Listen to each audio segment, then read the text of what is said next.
Hey everyone, today I'll show you how to download the Temu app on your iPhone in just less than 2 minutes. Let's get started. First, unlock your iPhone and open the App Store.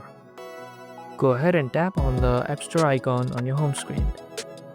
Now tap on the search bar and type in Temu. Make sure you're searching for the app and not a website. Once you see the Temu app in the results, tap on the Get button right next to the app.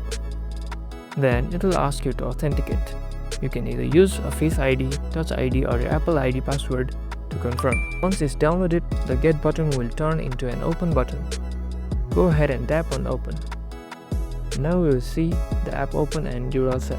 Now you can start browsing Temu, shopping and exploring all the amazing deals that they have to offer. And that's it. You've successfully downloaded Temu on your iPhone in just a few steps.